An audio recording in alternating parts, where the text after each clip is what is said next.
They found the first body near a drainage canal. A native snake lay there, its mouth wide open, gasping for air that never came. Then they found another, and another. This was not a predator attack. This was something else entirely. Something alive. Something growing inside them. Now we finally have the footage that connects the dots, and it is gruesome. This is no longer just a story about big snakes eating smaller animals.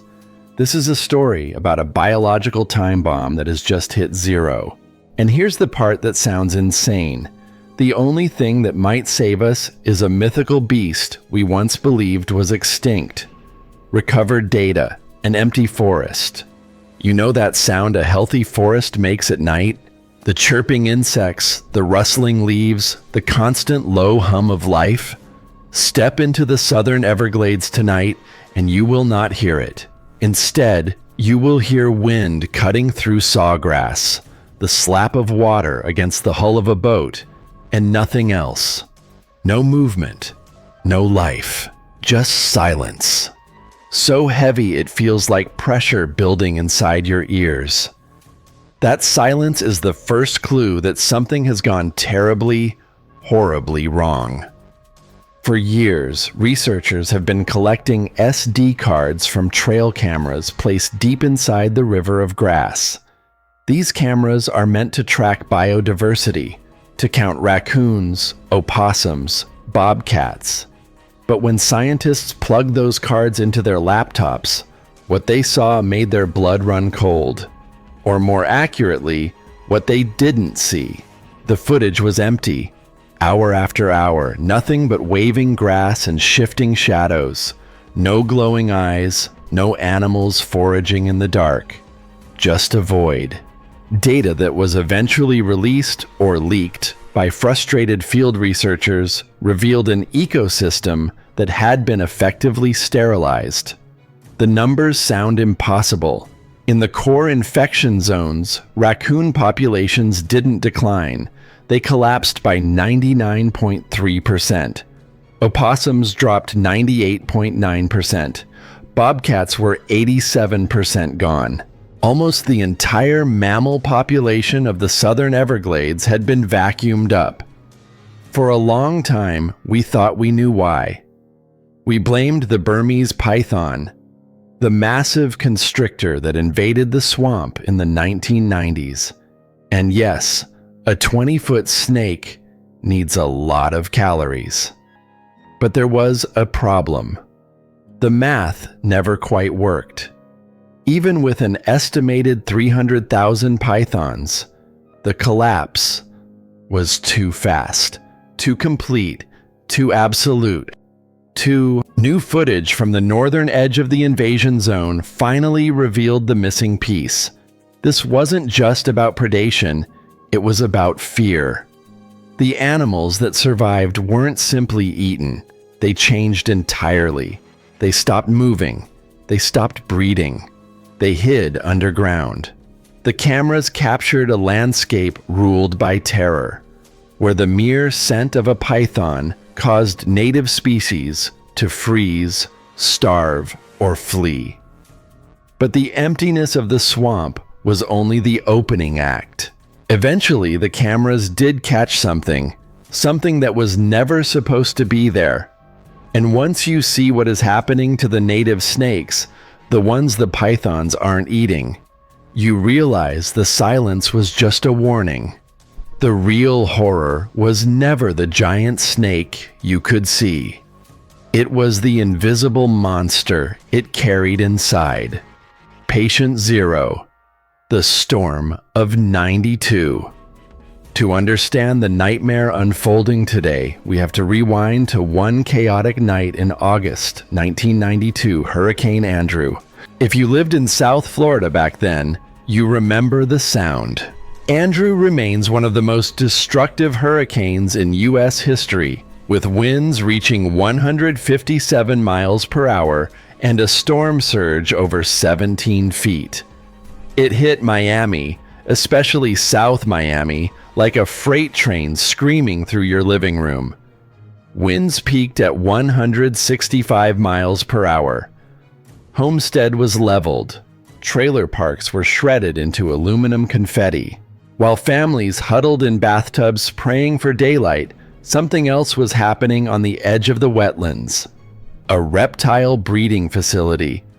A warehouse filled with exotic pets destined for suburban terrariums took a direct hit.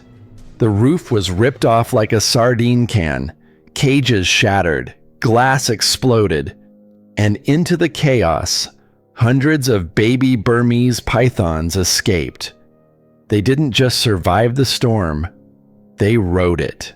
They washed into canals, drifted into tree islands, and landed in what turned out to be snake paradise. But the hurricane isn't the whole story.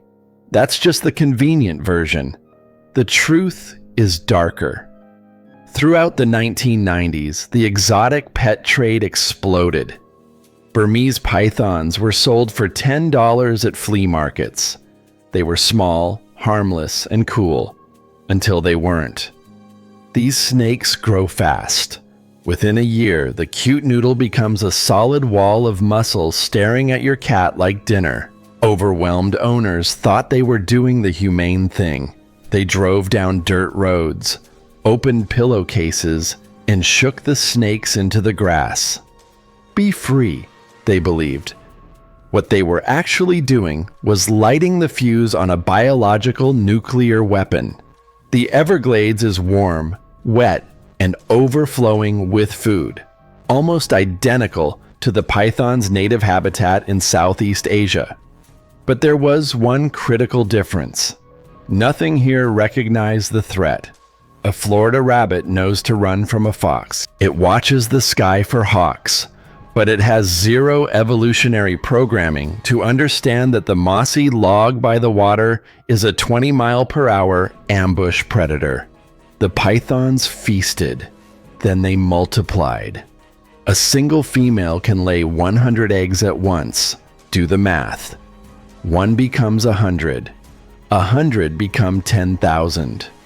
For 20 years, we fought back with brute force.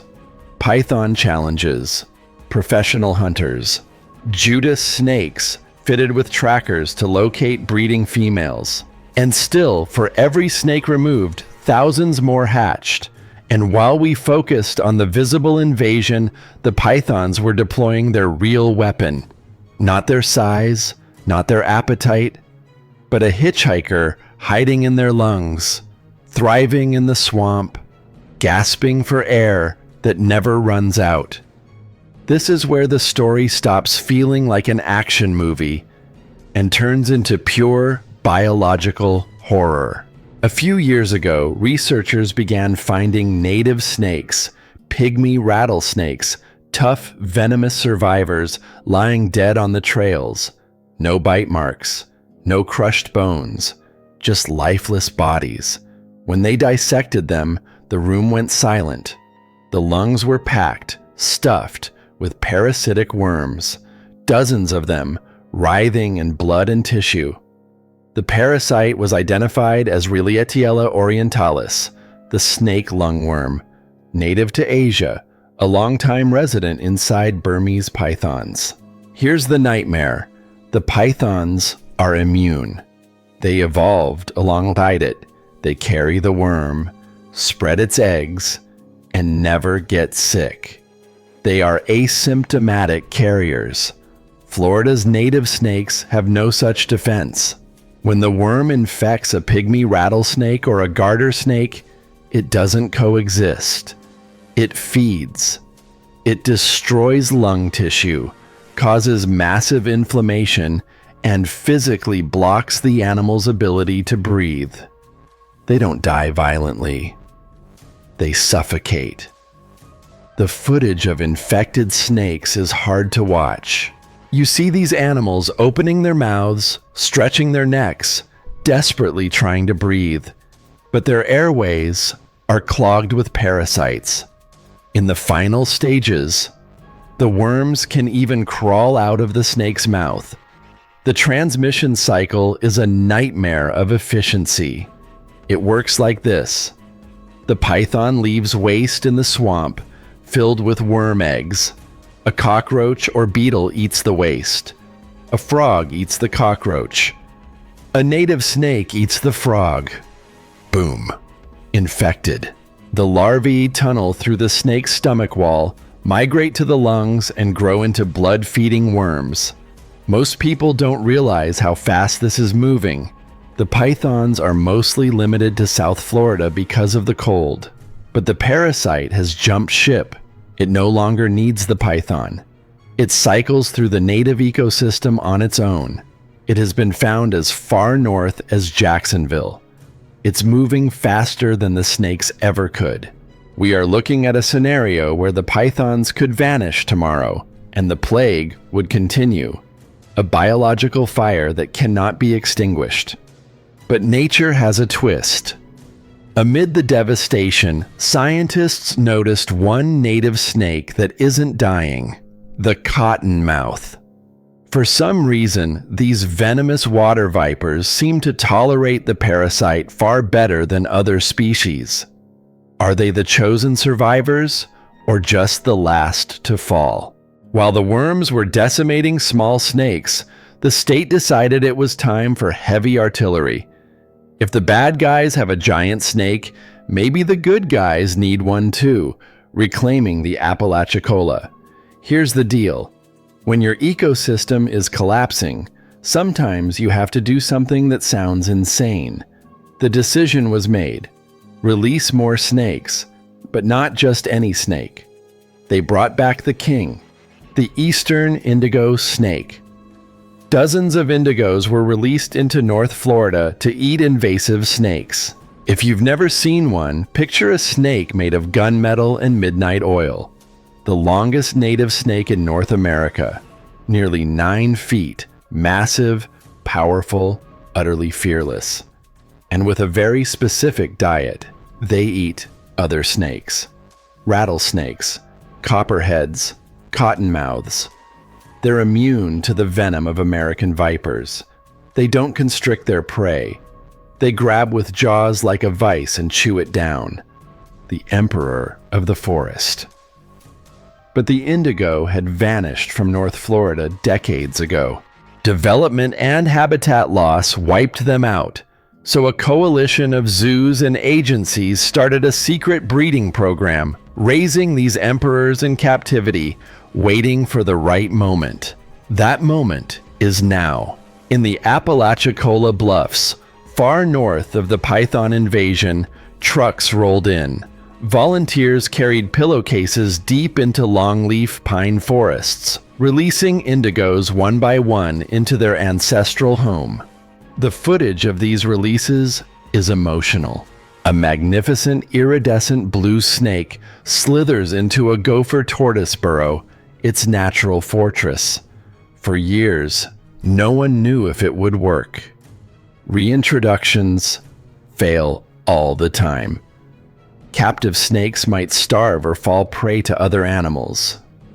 But late last year, a trail camera snapped a photo that had biologists high-fiving a baby indigo snake. This wasn't a release snake. This was wild-born. The emperors were breeding, establishing a beachhead. Now everyone asks, what happens when the indigo meets the python? The indigo is big, but a python is a monster. An indigo cannot eat a 15-foot python, but it can eat hatchlings, juveniles. An indigo snake is an active hunter, a patrol car that never sleeps. If they can scour the forest floor and clean up baby pythons before they grow, they might just be the firewall that saves North Florida. It's a massive biological gamble. And just as we thought we were putting all our chips on the indigo, leaked footage from Big Cypress threw another curveball. The native resistance is not just coming from the labs, it's coming from the locals. Evolution in real time. Deep in the Big Cypress National Preserve, there was a python nest. A massive, female, guarding her eggs. Researchers watched, hoping to catch her, but a trail camera beat them to it. The footage shows a bobcat entering the frame. Usually, a bobcat avoids a python, a weight mismatch, but this male, maybe 25 pounds, did not back down. He stalked the nest, realized the giant female was sluggish, shedding, distracted, and went to work. The camera captured the bobcat swatting the snake, dodging strikes with reflexes that made the python look slow. But the real shocker wasn't the fight. It was what happened afterward.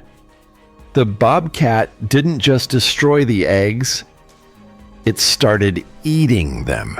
In a twist nobody expected, footage from other areas shows bobcats taking down and caching python carcasses, covering meals with leaves and dirt to save for later. This is high-level behavior. The cats aren't just reacting, they are recognizing pythons as a food source.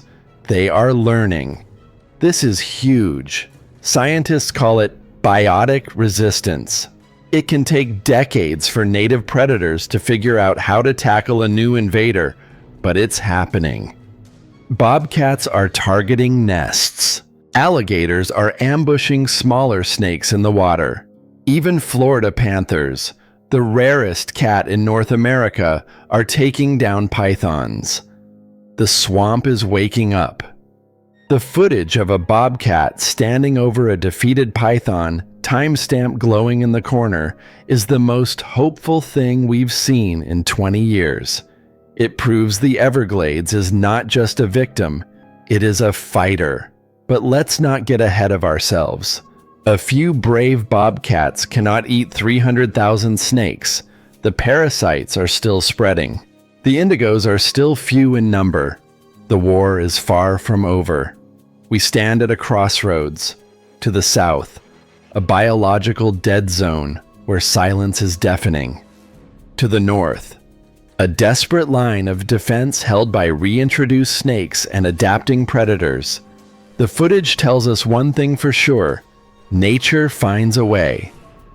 But usually, nature's way is violent, messy, and totally unpredictable. The aftermath is not just something we watch, it's something we are living through. The Florida you knew is gone. The new Florida is a battlefield, and the creatures fighting for it are evolving before our eyes. So who wins the ultimate battle for the swamp? The invisible parasite? The giant invader? Or the native alliance? It's a coin toss, with the entire ecosystem at stake. If you think the Bobcat Rebellion stands a chance, hit that like button. Subscribe to keep tracking the mystery, because the swamp has not revealed all its secrets yet.